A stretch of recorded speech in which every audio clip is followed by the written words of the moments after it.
Yeah, wait. We're good. We're on. Great. Thank you. So good morning and welcome again to our GK. And today we are going to quickly run through some of the things we did last time, primarily because many people had extremely bad network connections. They couldn't answer, they couldn't hear. And so for some people, there was a time lag between the PPT and the voice. So it was not making any sense because the wrong pictures were on screen when we were talking about other topics, right? There was no connection between the PPT and what I was saying. So we're going to try it one more time. Let's keep our fingers crossed that today the network gives us good luck. Okay. This is called keeping fingers crossed, right? When you're hoping for something good, right? So, Keisha, may we request you to please start the PPT and talking about other topics, right? There was no connection between the PPT and what I was saying. So we're going to try it one more time. Let's keep our fingers crossed. Kisha, I'm hearing myself. Okay. Is it gone? Thank you. Okay, so here we start with our good old map. It's a little unclear, I don't know. But here is our good old map, which we always look at. And as you know, that when we're talking about North America and South America, we first start talking about Europe, correct? Because it was from Europe that we got to know about North America and South America. So as I said last time, I used this new word, which some people could not hear. Kisha, may I request you to please put it in the chat box? Dominant. Europe was the dominant continent, the leader. Dominant means leader, the number one. Okay, dominant, new word, was the leader, the number one continent because it had in it the so-called civilized countries, the powerful countries, the leading countries of the world at that time. And what time am I talking about? I'm talking about between the 15th and the 17th centuries. Europe had the dominant countries during the 15th and the 17th centuries, and which were the dominant countries in Europe at that time? Can anyone help me with that answer? Yes, help, you know it. Ma'am, can I? Yes, of course. You said dominant country of Europe, no? Yes. England, Yes. Spain, Yes, well done. Italy, Not Ma'am, Italy. France, France. France. Portugal, Portugal, well done. So these were the really four dominant countries. Yes, Italy was also powerful, but these were the really four dominant countries which we want to look at today. Okay, England, Spain, Portugal, and France. Well done, guys. Okay, dominant means powerful in the world. Okay, so these were the dominant countries of Europe. Next slide, please. And when you are powerful, and when you are dominant, you want to retain your dominance, retain. You want to keep your dominance. You want to continue to be the leader. Next slide, please, Keisha. Right? So how do you, in that time, retain your dominance? You want to get more money, more wealth, more gold, more land, right? So that you stay more powerful. And when you're number one, you want to stay the number one kabaddi team, right? Ayush Sharma. So you have to practice even more to keep your number one status in the world. So this led to the age of exploration and the age of discovery. And you all know the meaning of the words exploration and discovery. To find something which is already there, okay? Something is already there. Some land is already there, but no one from your area has been there. So you are the first person to go there, right? It is different from invention, right? Invention is to do something new, to create something new, which has not been there before. Edison invented the light bulb. It was not there before. He invented it, right? Okay, so we are going to talk about the exploration and discovery. So the age of exploration, the age of discovery between the 15th to the 17th centuries AD, which was led by the dominant powers of Europe. And you know who those powers are. Next slide, please. This led to a lot of people becoming explorers or discoverers. They would set out in ships to find new sea routes to new places. And here we have a picture of that time. In the background of the picture, we see the ships. Now, can anybody tell me something about these ships? They are very different from the ships we use today. What were they made of? How were they powered? The Talk. ship made of wood. Well done, Ajmer. How did they move? By air. By wind. Yes, by air, by wind. Strong air is called wind. And they have these huge pieces of Yes. cloth which catch the wind and the ship moves. What are those pieces of cloth Sail. called? Sails. Sail. Thank you. Ajmer, please spell this sail. How do we spell it? Sails. Spell it. There are two sails in the English language. One is your Amazon sale when you want to buy everything online, and one is this sale. What are the difference in the spelling? Kisha, may I? S-A-I-L. Is which one? Which one is SEIL? For boat. Brilliant, Ajmer. Which is your sale? Which is Amazon sale? S-E-L-L-S. Sails. S-A-L-E. S-E-L-E. Yeah. So your SALE sale, which Kisha has just put up on the chat box, is when you get things at discount price. SALE. You get things at a discount, right? Big Bazaar, wonderful Budwar, wonderful Shukrawar, they go on advertising. That's a sale. Okay, but these sales, SAIL, is the sale on the ship. These huge pieces of tough cloth which would catch the wind and move the boat in the direction that you wanted. You had to adjust the sails like this so that the boat would move. Okay, and that's the background of the picture. And in the foreground of the picture, the front of the picture, you can see these explorers or discoverers and sailors, and they have obviously reached a new place. Look at their clothes, the flag of their country to first show that I came here first. You know, you always put your flag of your country first. Next slide, please.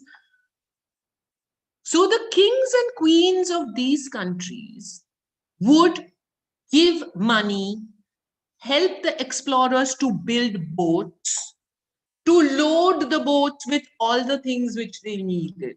Because where could the explorer? One man can't get this much money, right? Even if he is smart, he knows how to do it, he is brave enough to go, but he has to be backed by somebody very rich. So the kings and queens would help them give money to build the boats, to stock the boats. You have to take a lot of things with you. You have to take water. You can't drink water from the sea. You have to take food, right? You have to get other people. You have to employ other men to help you. And only can you set sail. And remember, they didn't know where they were going. They had no map. They had no route. They were just leaving like that. So brave.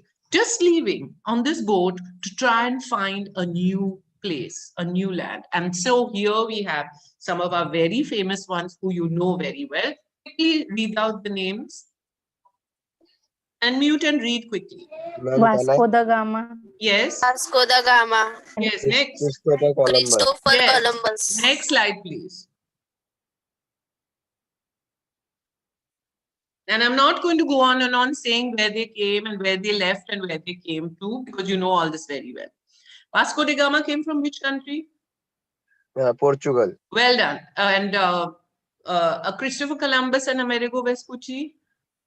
From European country, no? Yes, of course, but which one? I think. England. No. France. Come Spain. on, guys. Spain. Portugal. I showed you that beautiful painting. Yes, Spain. Okay. So Yeah. you know very well that Vasco da Gama came towards India. He came to Asia. We don't want to talk about him in this lesson. We will talk about him some other time. Okay. We're going to concentrate on Columbus and Amerigo Vespucci. Next slide, please. Because these two crossed this huge amount of water between Europe and North America. And here Keisha is very kindly going to draw us so we can understand, okay, how they came from Spain to the continent of North America. Keisha, can we take our cursor to Spain, please, very quickly? And can we start with Columbus? Columbus went towards the Caribbean islands. This is where he went. Yes, yes, Keisha, you're doing fine. Yes, please move. Yes, yes, to the islands, yes. And then he also went into South America, right?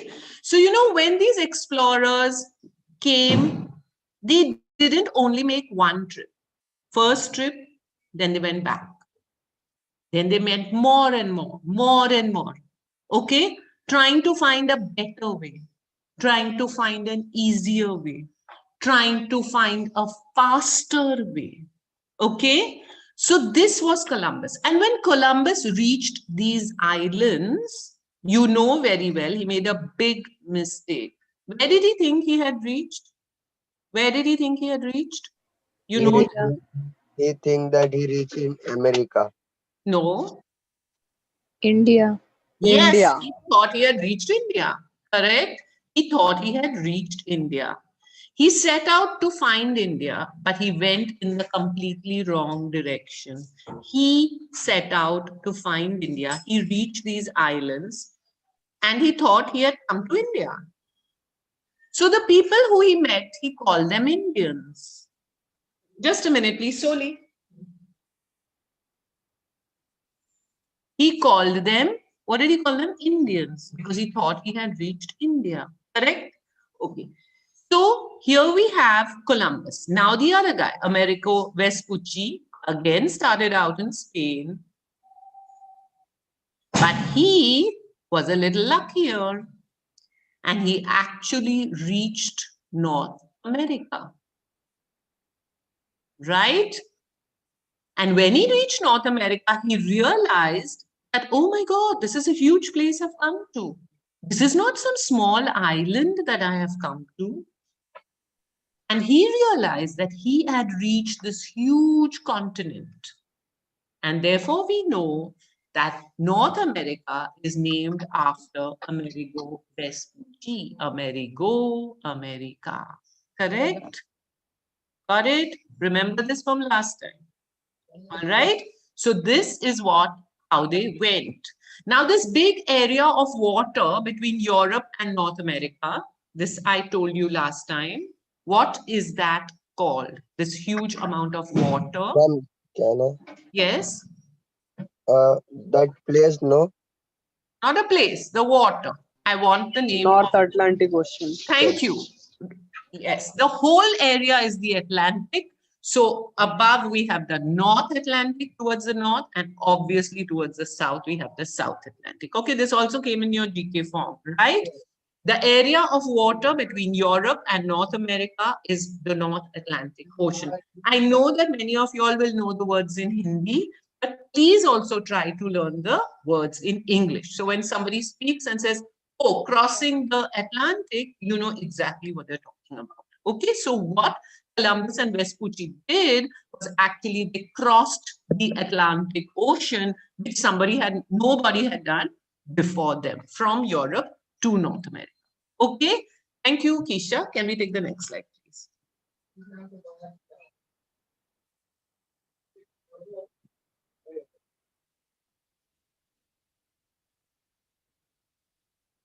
Great. Why did they? Why did explorers and discoverers want to do this? Why did they want to take this big risk? Go on these small little wooden boats for days and days, for months and months, with so little food and water. If the water got over, if the food got over, they will starve to death. If some big storm came, some big winds came, these boats were not modern boats like we have. The boat will overturn and people would die, and this happened very often. People got diseases on the boat because they did not get fresh food to eat. And so often they died on the boats due to disease, due to accidents, right? So why would they take such a big risk? And we already discussed this last time. For more power, for more wealth, that's what their countries wanted. And the first reason was the trade between Europe and North America, correct? So some things were taken from Europe to North America, and then they were exchanged for other things and brought back to Europe. Okay, we have covered this last time. Is anybody got any doubt about this trade? No, right? Subhajit, I'm looking at other people's faces. Does anyone have any doubts? Yes, Ayush is doing fine with it. Okay, anyone has any doubts about trade, or I'm not going to keep on with it? All right, next slide, please.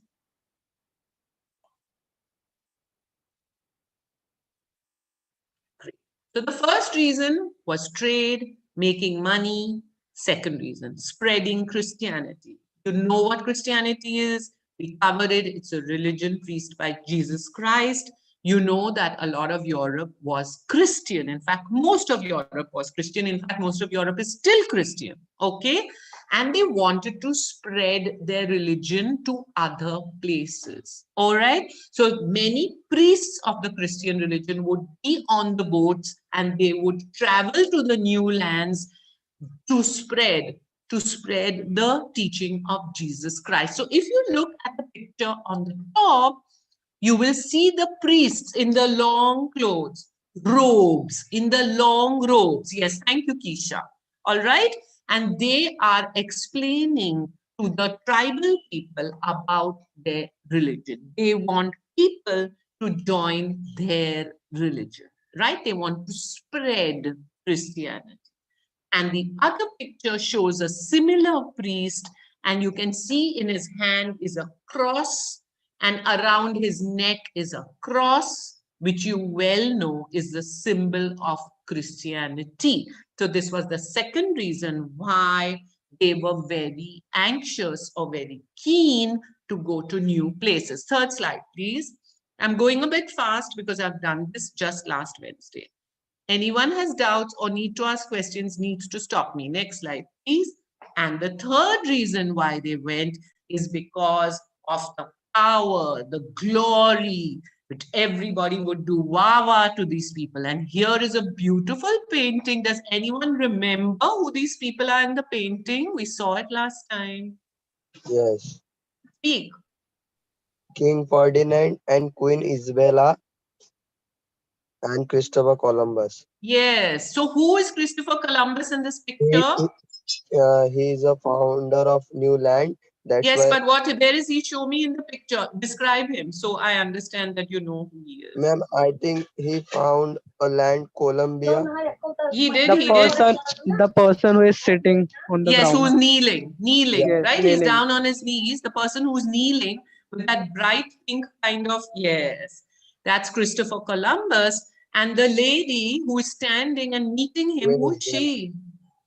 Queen Isabella. Well done. And the man behind her is who? King Ferdinand. Yes, brilliant. And this is the court, the Spanish court. It was one of the most important and rich courts of Europe.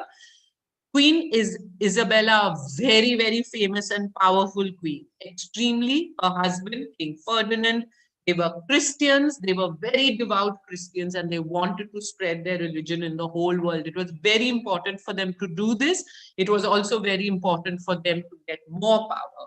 Okay, now understand that when explorers like Christopher Columbus, like Vespucci, like Vasco da Gama, when they found these new places and they returned, they were treated like heroes, and everybody was so proud of them and was applauding them. And the king and the queen would meet them and give them big rewards for the work that they had done. The whole country would be looking up to them. Okay, like we worship our cricketers who win World Cups, right? For us, these people were the heroes of that time. Next slide, please. The next slide is again another beautiful painting. As you can see, let it come up on screen, please. Here we have, somebody read the caption. Come on, somebody accept Subhojit, please. Ma'am, can I? Yes, please. Don't even ask my permission. Yeah. Christopher Columbus with the riches he brought back from the Americas. Yes. What are riches? Thank you very much. All the expensive things. He's laid out on the floor all the things that he brought back. Like this, when explorers went for the first time, whatever they found, they would bring those things back to show their king and queen. This we can get you, this we can get you, this we can get you. How much money you can make out of all these things, right? So give us more money so we can go back, have more ships, bring back more things. We will also get rich. You will also get rich. The country will become more powerful. This was a proof. They could not take pictures. They had no cameras. They had no phones. They had none of these things. They had to bring the thing back to show. And look there, two people who look completely different. Right? He's actually brought back people from there also to show the king and queen. These are the kind of people who are living there. Look at their skin color. Look at how they are dressed. So different from us, right? He called these people Indians, remember? Because he still thought that he had reached India, right? Call them Indians, okay? So this is the way they would bring back the things to show the people back home. Look at all these wonderful things we are bringing you, which you have never seen. Pineapple. Wow, what's that? Okay, they had never seen that. All right. There was gold in America. Oh, wow, gold just lying there. We can get all this gold. How rich we will be. Tobacco. What goes in cigarettes and BDs? Tobacco. Oh, wow. Okay. Go back. Get us more. Make us more rich. Next slide, please. So the things that the reasons for the explorers. We had seen this last time, but very quickly we're going to say the three main reasons, Durgeshwari. Tell me the three main reasons for exploration, the three Gs. God, gold, glory. Perfect. Okay, Can I God. read? Yes, well done. Read. Okay, ma'am. God, spread of Christianity, gold to trade and become wealthy, gold and spices, glory, explorers were seen as heroes if they discovered new lands. Correct. Everybody understands this. Well done. Next slide, please.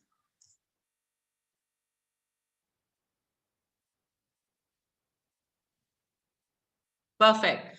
And here I want to show you, look on the right side of the map, the dominant countries of Europe. We've already circled two of them, Portugal and Spain. And going up to the north, France, right above Spain. And then right on the north, a red, shown in red, England. Got it? So now I want you to see why am I showing you this map. If you look to the key on the left of the map, extreme left of the map, it's called a key because it tells you information. Like a key opens a lock, this key opens the map. Red color says English, correct? Purple color says French. And then Portuguese and Spain, one is brown and one is yellow, correct? So now going back to the map, go to England. Thank you, Kisha, for circling England. Red. And look at the red route across the Atlantic to North America. Are you seeing this? This is how the English went. And the discoverer, his name was Cabot. C-A-B-O-T. You can see his name. You can see the date. Don't have to worry about names and dates. Just want to explain to you how it happened. Let's look at France and the purple country with the purple routes. Their main explorer was a man called Cartier and one called Verrazano. And look at the purple routes of how the French discovered North America. Why is this important? Because later you will see when they settle down, the French, the Spanish, and the English, they obviously settled down in the places where their discoverers had gone.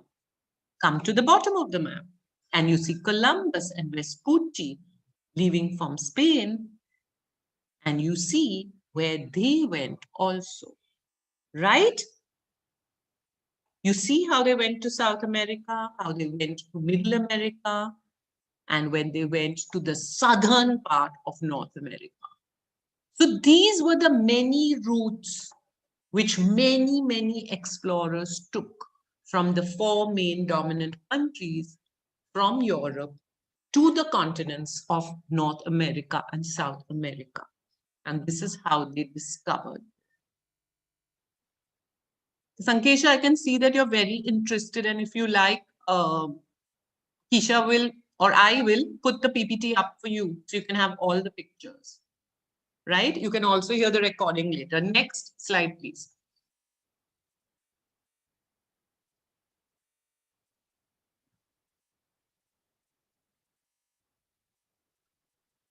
So when these explorers reached the continents of North and South America, they found that there were people living there, right? And these people, today they called them Indians in that time, but we do not call them Indians anymore.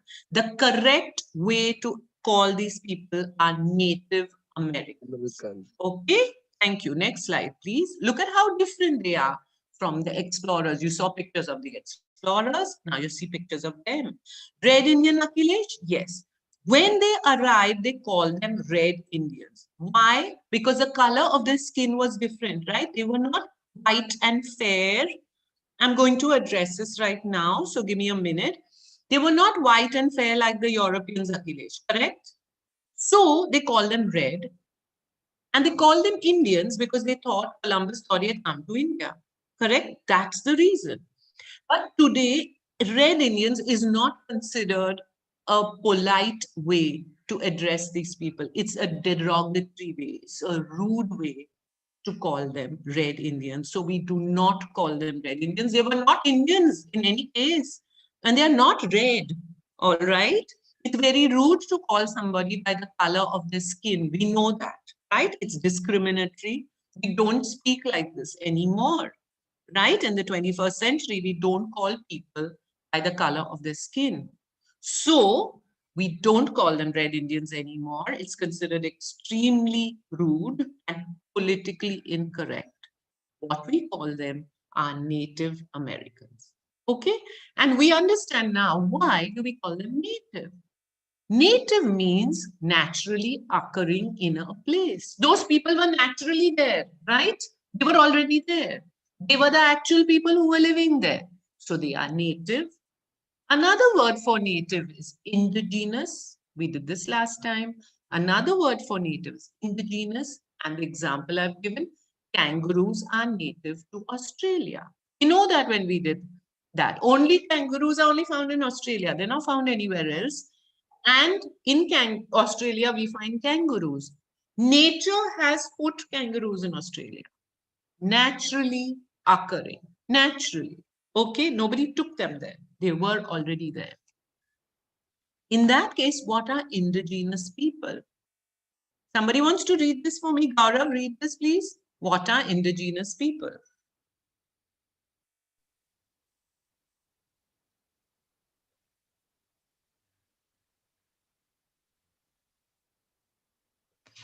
Gaurav, can you read? Can you hear me? Oh, he's speaking, but we can't hear him. Gaurav, unmute, beta. He doesn't know we can't hear him. Yes. Gaurav, can you read? What are indigenous people? Am I audible, ma'am? Yes. So, what are indigenous people? People who are born in the and continue to live in a certain area. They have a distinct culture and a way of living. Thank you, Gaurav. What are indigenous people or native people? People who are born in a certain place, they continue to live in a certain place. They have their own culture and way of living. Gaurav, please mute. Okay? So, Native Americans are the indigenous people of America. They were born there, they live there, they have their own culture, they have their own way of living. Very easy. And last time I had given another example of the people of Bombay. Can anybody Remember that? Kohli. Well done, coolies. Tell me about coolies. Who answered that? The fishermen which are there in Mumbai. Excellent. Fishermen there in Mumbai, they were always there. They are the original inhabitants of Mumbai. Even before Mumbai became Mumbai, when there were 7 islands, separate 7 islands, that time also the coolies were there, right? So they are the indigenous people of Mumbai or the native people of Mumbai. So that makes it easy to understand. Next slide, please.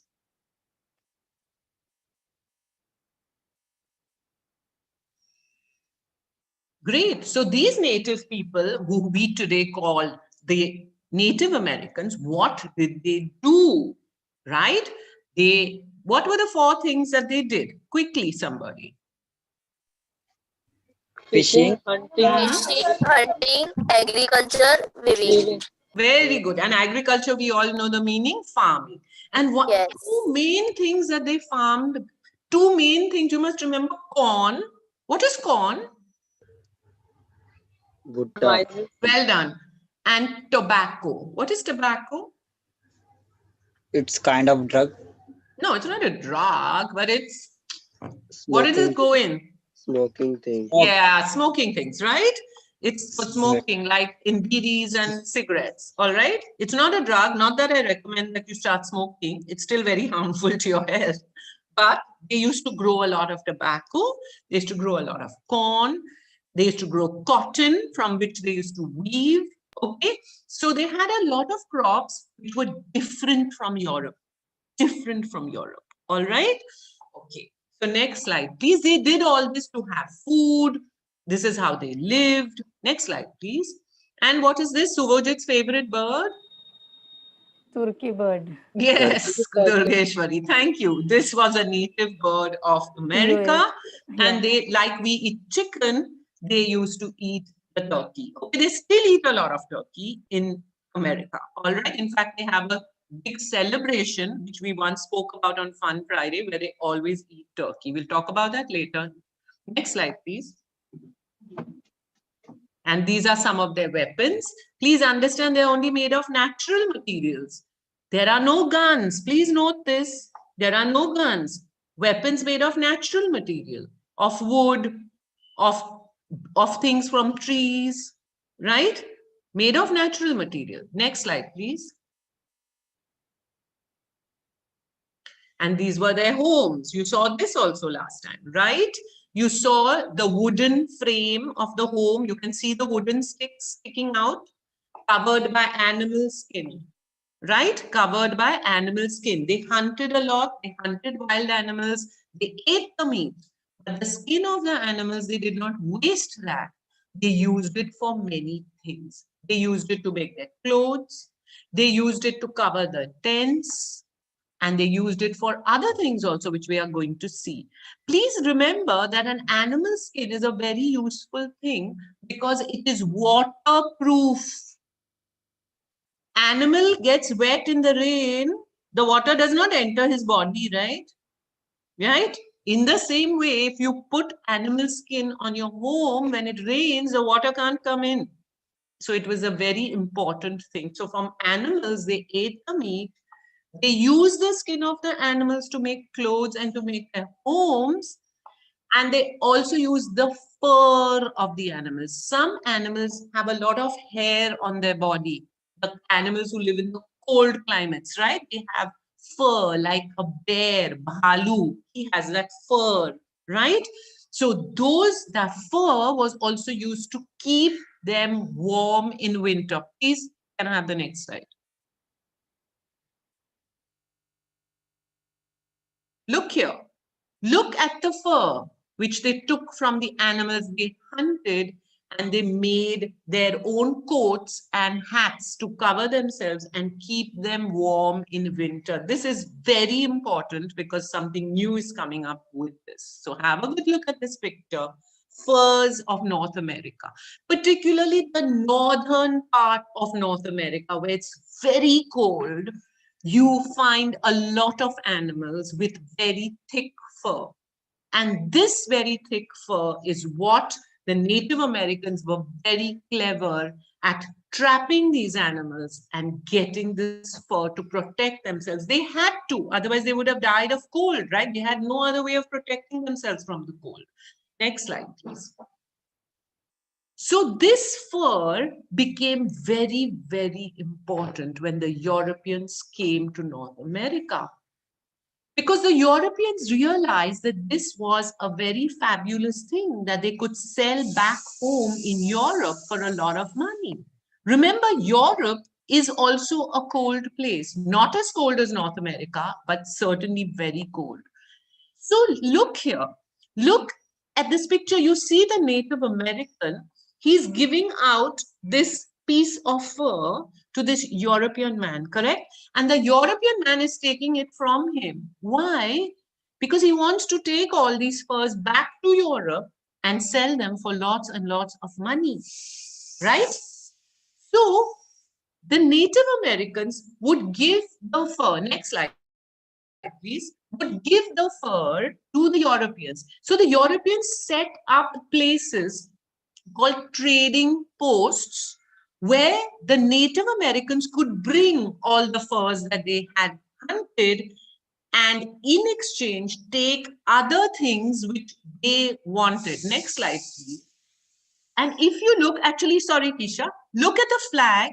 I'm sorry, Kisha, I'm so sorry. Look at that flag.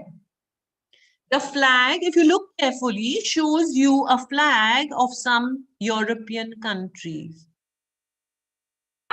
England. Well done. You can see that. So this was obviously an English trading post where the English traders, you can see them all dressed up in their fancy clothes. And you can see the native Europeans sitting on the floor, Native Americans, I'm sorry, with all the furs that they have brought to trade. They were not giving them for free, but we will find out what they were getting in return. Next slide, please. Here is another picture of a trading post. Please look, it's labeled trading post. Native Americans would trade fur and animal skins for guns, gunpowder, cloth, glass beads, vessels. Yeah, Ayush doesn't know what a vessel is. What's vessels? Cooking pots, bartans. They didn't have them, right? They didn't have, yeah. So they would come with their skins. You can see the skins are laid out. Here are the skins which I am bringing. What will you give me in return? I want a gun. They did not have guns, remember? I want cloth, fancy cloth for my wife. I want glass beads to make jewelry for my daughter. I want vessels to cook and make water, to store water. I don't have those things, right? So I give you something, you give me something in return. All right, this is a perfect picture that shows you that. This Indian is checking out the gun. See how he's checking it out? Because he's going to take it in return for what he has brought to the trading post. Next slide. So what is this? When you give something and you take something in return, all commerce students, you're going to need this in your first year. You give something, you take something. Today, when we go to the shop, we say, I want a kilo of rice. He gives you a kilo of rice, you pay him money. But Native Americans didn't have money. People in the old ages didn't have money. So you would give me something, I would give you something. Sankesha, would you like to read the line in green? Trading goods and services for other services. Yes, trading goods and services for other goods and services. Continue reading. Between two people or two sets of people. Yes, two people, Sankesha and I can be trading, or two sets of people can be trading, like the Native Americans on one side and the British on one side. Two sets of people, Native Americans and French, Native Americans and Spanish, two sets of people. Keep reading, Sankesha, please. is done without the use of money. Very important word in the sentence, without. It's done without. Next sentence, please. Oldest form of trade. It's the oldest form of trade when there was no money. And this whole way of trading is called the, Sankesha, what is it called? Barter system. Well done. It's called the barter system. So new word, new concept. What is barter? What is barter? Now we can have goods and services. For example, let me tell you, Keisha cuts hair very well, supposing, okay? And I bake cakes very well, okay? So I bake this big cake and I take it to Keisha and I say, yeah, I know you like cakes, Keisha. So I give her the cake, some goods, some product that I made. And Keisha doesn't have any money to give me and I don't even want money. I tell her, Keisha, you give me a haircut. Okay, that's a service which she's giving me. Okay, so that's barter. For a cake, I get a haircut. Okay, that's an exchange without money. Isha's laughing a lot because she doesn't know how to cut cake, how to cut hair for sure, but even so. Okay, barter system. I can trade goods or I can trade services. So Native Americans would come to the trading post with their furs, with their corn, with their tobacco, with all kinds of things that they could get. And they would take in return guns, gunpowder, cloth, glass beads, cooking vessels, all kinds of things which were coming from Europe, which they did not have. So this system is called a barter system. And now it's a short video about the barter system. It's in a song way, and it's got a little bit of an American accent, but it's just a fun thing. So look at it. You will get the message. That's all we want you to get. How the barter system was there before money was invented. Commerce students, again, pay attention. And then why was money invented? And then we have money as we have today. Now we can't think of a world without money, but there was. Okay. When we lived in caves, there were no shopping malls, and people's manners were Neanderthals. Little louder, please. No delis, no corner stores. Shopping trips turned into tugs of. Ouch. Can you all see it? My thing is gone.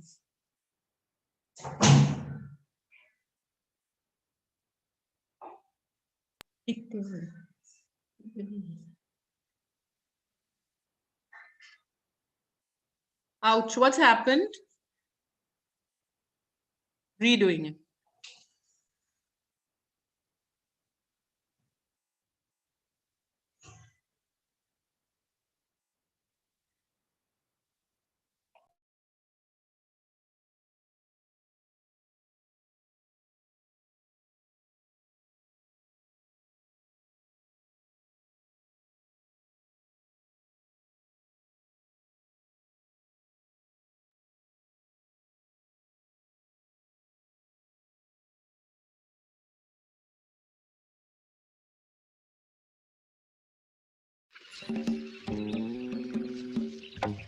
When we lived in caves, there were no shopping malls, and people's manners were Neanderthal. No bodegas, no delis, no corner stores. Shopping trips turned into tugs of war.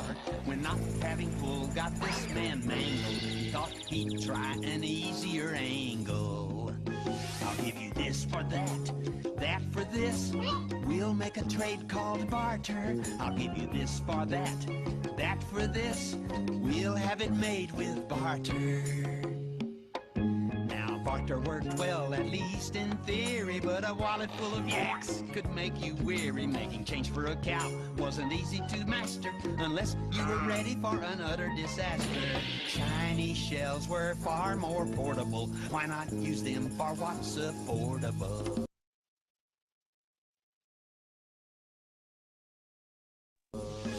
I'll give you this for that, that for this. With shiny shells, why barter? I'll give you this for that, that for this. Shelling out shells is smarter. For farmers in ancient Mesopotamia, the barley they grew was the money mania. When and hauling big sacks put their backs in traction. They invented coins to lighten transactions. Now when a man had a debt to settle, he'd dig out some coins made of precious metal. I'll give you this for that, that for this, silver or gold or copper.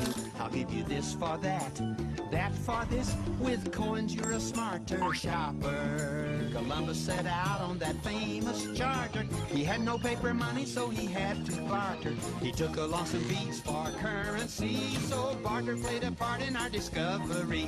Balboa and Pizarro and Sebastian Cabot, even Coronado had the trading habit.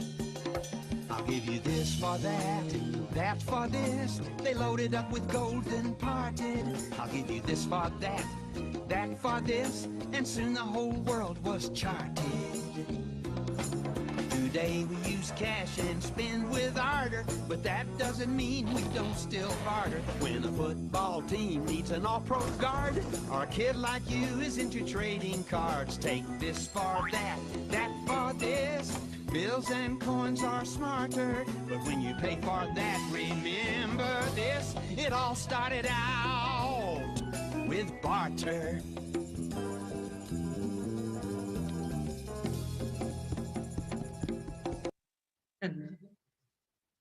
Okay, thanks, Kisha. So what happened? First, we were exchanging goods for goods, right? You give me this, I give you that. You give me this, I give you that. Then they realized, oh my God, this is too difficult. Supposing I bring a huge cow and I want only 1 kilo of rice. Am I going to give my cow for 1 kilo of rice? No, I can't cut the cow in many pieces, right? So then they realized we need something else. So what did they start using? Shells. Shells. What's a shell? Ayush, unmute. What's a shell? Red pulses. Sorry, shell. Shell. Anyone knows what a shell is? S-H-E-L-L. Yes, ma'am. It's fish, which shellfish, Shellfish. Try harder, Ajmer. You're on the right track. which is found in ocean. Yeah, it's on the beach, lying on the beach, right? From Shells. from this we get motis to make Some jewelry. you get moti, some you don't. Tell me Yeah. the Hindi word. Shank. Yes, well done. So they started using shells. Then they started using precious metals that they found, gold, silver, small bits of that, right? They started using things like that. And ultimately now we have money, right? So barter was before money. Okay. And the last part of the video, they said, sometimes we still use barter. You know, children have these cards. In America, they have football cards, Pokemon cards. Have you ever heard of this? Cricket cards. Yes. I give you WWE. Virat Kohli's card, you give me some other guy's card. Kids do this, they trade cards.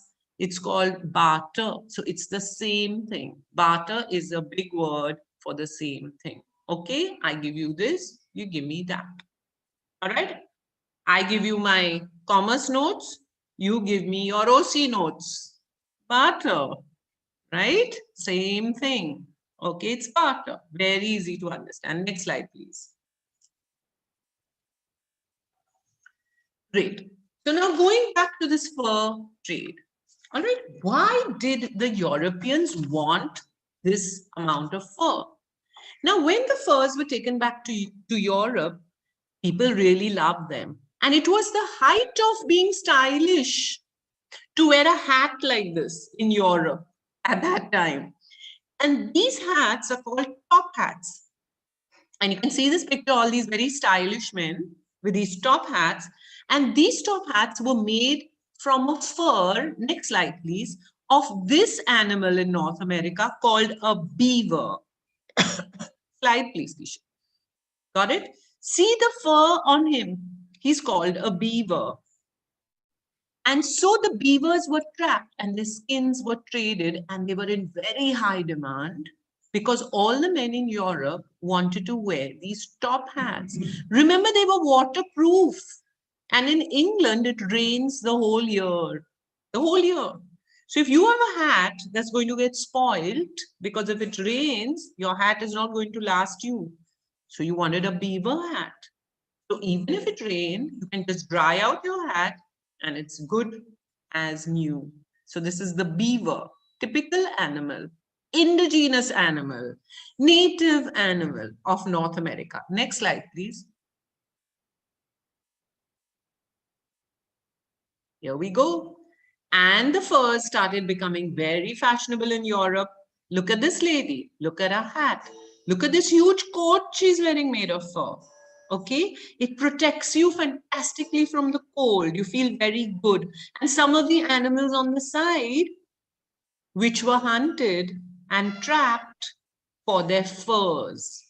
Why am I showing you this? Because this had become a huge business, a huge way of making money for the traders who took the furs back from North America to Europe.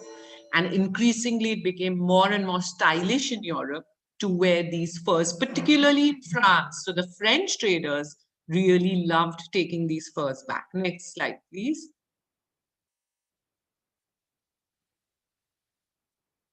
Here we go. And who's this? Durgeshwari knows this lady very well.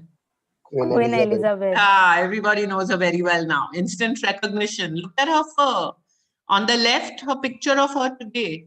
Look on the right, a picture of her when she was a young woman. And look at this fur, right? It was the height of fashion to wear this fur. Lovely. Next slide, please. Okay, so now these countries which were discovered by the explorers, the continents of North America, I should not use the word country, sorry, the continents of North America and South America started to be called the New World. Europe was the old world because that's where you came from. You came to the new place. So it was called the New World. All right, that's easy for you. Now, these people once, first of all, the explorers and the discoverers came. Then the traders came. Hey, here's a good chance to make a lot of money. So they started trading. They would bring things from Europe, guns, gunpowder, glass beads, etc., etc., etc. Come to North America, unload all this, pack up with furs, with tobacco, with gold, with corn, with things from North America, go back to Europe, make a lot of money. Traders. But then people started thinking, perhaps we should go there and live. Perhaps we should leave our homes and go to this new world and try to live. Okay. So then boats started setting out with people who meant to go to the new world and actually live there.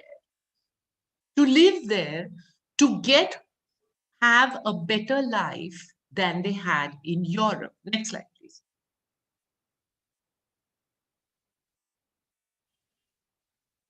So people who leave their home country, go to a new place to live, are called settlers.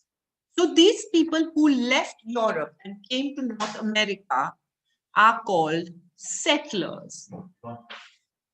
Somebody can read the definition of settler, please.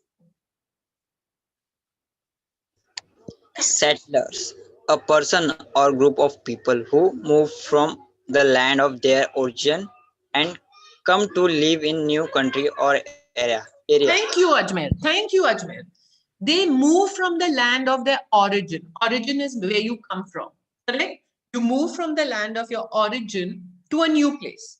Now, those of you who actually your grandparents have come from Bihar or UP or anywhere else in India and you have settled in Bombay, you can also be called a settler, correct? Because you have moved from the land of your origin and come to live in a new place. All right? But here these people left Europe, traveled the whole way for 3-4 months to go to a place they have never gone to before, an unknown place, to go and live there. So the people, who's going to read the green part? Ajmer, please continue reading. So the people who came from Europe to live in America were called settlers. Well done. Next. Another word for settler is immigrant. Immigrant. Okay. Another word for settler is immigrant. Okay. A person who leaves their country of origin to go and live in another place, in another area, in another country is called an immigrant or a settler. So these Europeans who came to North and South America to live were called settlers. Next slide, please. Why do people move from their place of origin? Okay, it can't be a very nice thing to do. You're in your home, you want to leave your home and you want to move. Okay, and here are some of the reasons which make people move to a new place. Why do people move to a new place? The first one written in green. Altaf, can you read that, please?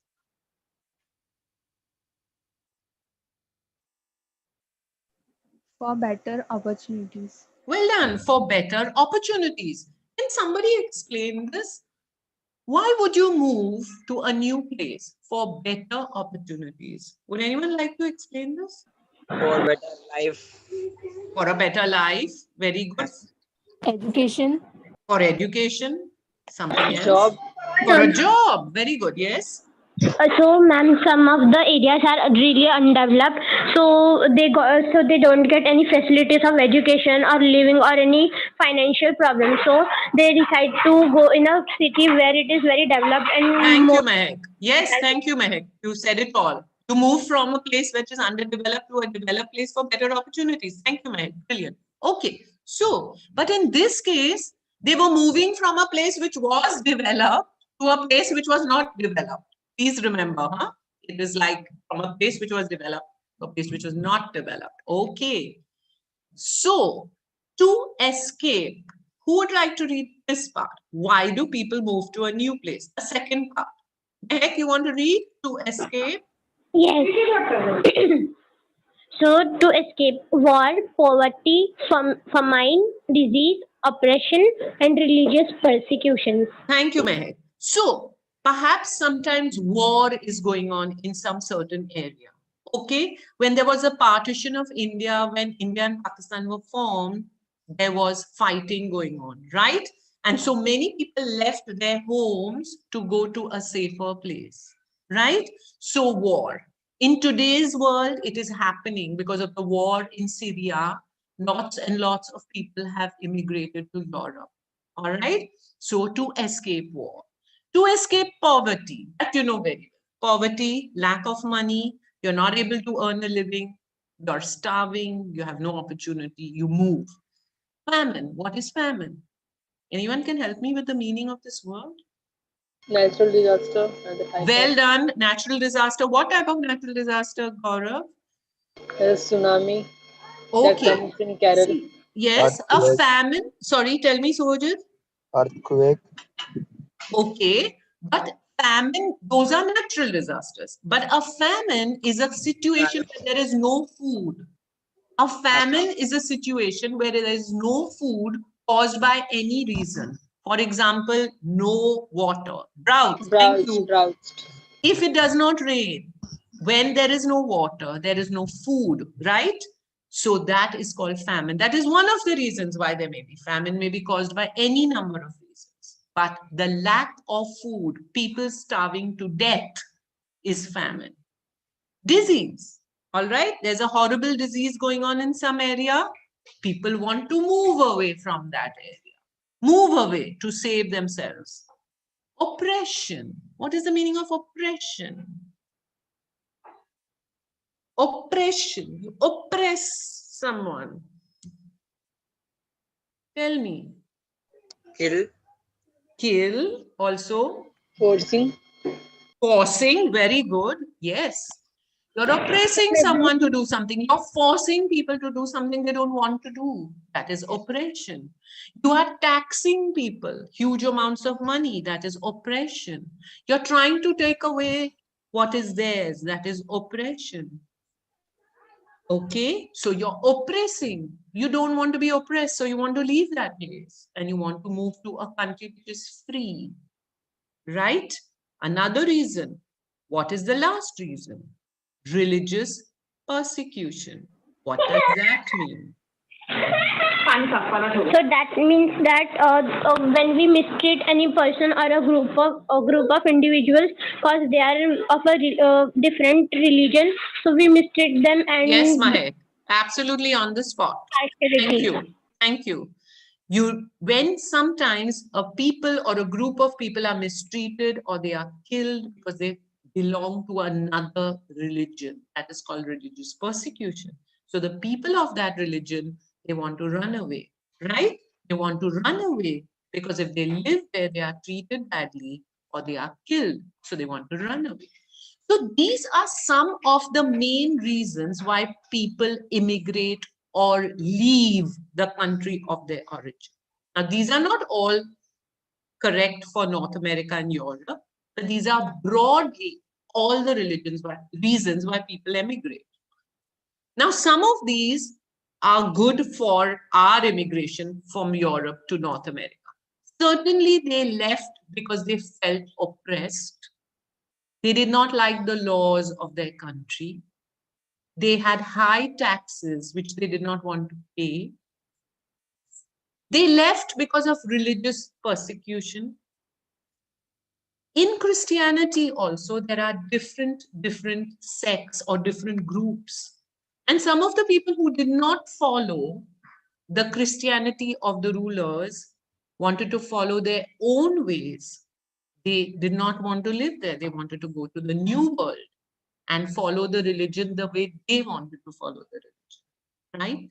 So oppression, religious persecution, poverty, these were definitely some of the reasons why the settlers left Europe to seek a new life, better opportunities, freedom in the new world.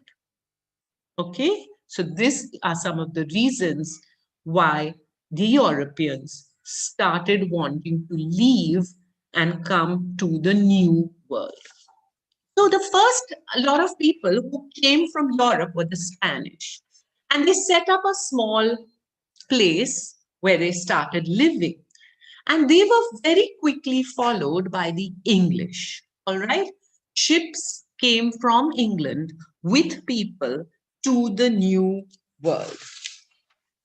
And by 1607, that is the beginning of the 17th century, the first English settlement, small place where they set up to live. The first English settlement was set up in a place called Jamestown. They called the place Jamestown, right? There was no name. They called the place Jamestown. Now, understand why did they come? They came for many of these reasons: oppression, religious persecution, poverty. And there was this idea in their head that, oh my God, North America has so many of these things where we can make money. There was this big talk that there was a lot of gold in North America. They could take part in the trade of fur and tobacco and corn, and they could make a lot of money. All right. So they came to make money and to escape the religious persecution in Europe. And it was very, very stressful. Imagine getting onto that little boat with your family, very uncomfortable, very little water, very little food, to travel for 4 months through the Atlantic Ocean with the wind and the scary storms in this ocean to reach this new place where there is nothing. There is no house, there is no food, there is nothing. All right. So they would get onto these boats to reach North America with their families. Along the way, many would die because of the lack of food, because of disease, because of the storms. Some of the ships would overturn and you could die along the way. Remember all this. Now we're going to show you a short video about the Europeans, the British, leaving to come to North America and set up this small settlement called Jamestown. Yes, Keisha, thank you, please.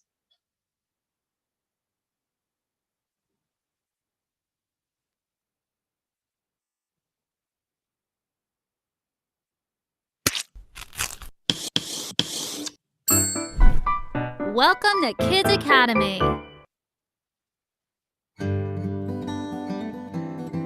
Hello. Let's get started on the lesson.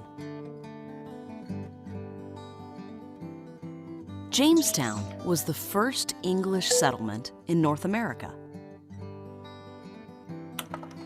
A settlement is a colony or a small community of people. English settlers began their journey from London in December of 1606. They traveled aboard 3 ships: Discovery, Susan Constant, and Godspeed. The Discovery was the smallest ship, while the Susan Constant was the largest. These ships carried nearly 150 people on a voyage to North America. A voyage is a long trip taken by sea or air. The English settlers were in search of new land. First, they stopped at the Canary Islands for water and rest.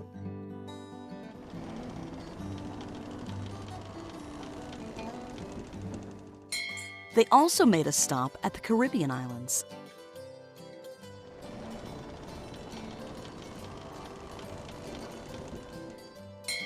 Finally, after 4 long months, they reached America in April of 1607.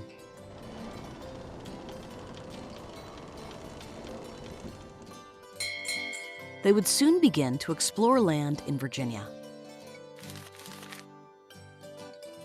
Jamestown was the perfect location for a new settlement. It was surrounded by water, which made it easy to escape from attacks by boat. The area was also uninhabited, which means that no one lived there. While Native Americans lived in nearby areas, Jamestown was free to colonize. The settlers' long voyage had finally come to an end. Let's review. Jamestown was the first English settlement in North America. A settlement is a colony or a small community of people. English settlers went on a 4-month voyage from London to America in 1606. A voyage is a long trip taken by sea or air. They selected Jamestown because it was uninhabited and surrounded by water. An area that no one lives in is uninhabited. Thanks for watching. Goodbye.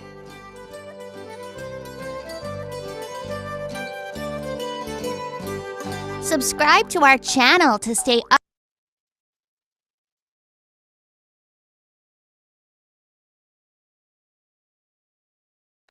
Unmute. You're on mute. You're still on mute. No. Thank you. So people started coming to settle down, all right, to actually settle down. They are called settlers. The place where they settle is called a settlement. The Spanish were the first. The next lot were the English. The first settlement of the English was Jamestown in what is the state of Virginia today. They came on these boats with all the problems that they faced on this boat. Next slide, please. And when they arrived, there was nothing there. It was uninhabited, no people, no house, no food, nothing. So they had to start from scratch, right? From the beginning to try and set up. They had to cut down the forest and they had to try and make homes. They had to try and grow something because the food on their boats must have been getting over. Except for a supply of water, they actually didn't have anything. All right. So it was a very, very difficult life for these people. Next slide, please. And here we have what difficulties did the settlers face when they arrived. Problems faced by the settlers. The first problem, disease. There were diseases in North America that the Europeans had never heard of. Do you know that you don't get mosquitoes in Europe? So you don't get malaria in Europe, but you get a lot of malaria in North America. So these settlers often died of diseases, particularly of malaria. Second, lack of food. Their food supplies were getting over. They had to wait. Now, how to get new food? Hunting, fishing, but you have to grow things. By the time you grow those things, it takes a long time. Very little food. So when you don't have food, you get sick, correct? You get weak. Your immunity goes down. So again, lack of food, big problem. Third, the climate, very, very cold in the north of North America. You know that, much colder than Europe. Ice, snow, storms, very difficult to survive. Lack of skills. You have to build a house, you have to plant, you have to cut the forests. But all the people who came didn't know how to do these things. Very few farmers had come, so they didn't know how to grow. They didn't know how to cut those big, huge trees. They didn't know how to build the houses, so they had to learn. There was nobody to teach them, right? Very difficult. So initially when they came and they met with the Native Americans, the Native Americans helped them, gave them corn to eat, taught them how to grow corn. So initially they were very friendly with the Native Americans. But as more and more settlers came and they wanted more and more land and they wanted more and more things from the Native Americans also started getting very upset. And that led to conflict between the Native Americans and the settlers. What do you mean by conflict? Conflict. What do you mean by conflict? Come on, it's at the tip of the tongue. Yes? Fighting. Fighting. Yes. First fighting and then, Suvajit, you're right, actually war much later on. But fighting between the Native Americans and the settlers. The settlers wanted to grab more land, right? To settle down. And Native Americans didn't want to give up their land. It was their land. They were the natives, the indigenous people of the place. The Europeans wanted food. They wanted the forests. They wanted the land. They wanted the water supply. And all this actually belonged to the Native Americans. So then conflict started between the Native Americans and the settlers. So these were the huge problems faced. Do you know 5 or 150, I'm not sure, people set out, right, on those 3 ships? And do you know at the end of 1 year, only 52 of those people were living. The rest had died. Okay, so this is how difficult it was for the settlers to set up in North America. Sometimes 50% of the people would die of the disease and the lack of food. There was one winter when they were actually starving and people were just dying because of starvation. All right, it took them a long time to learn how to grow crops in North America, a long time to learn.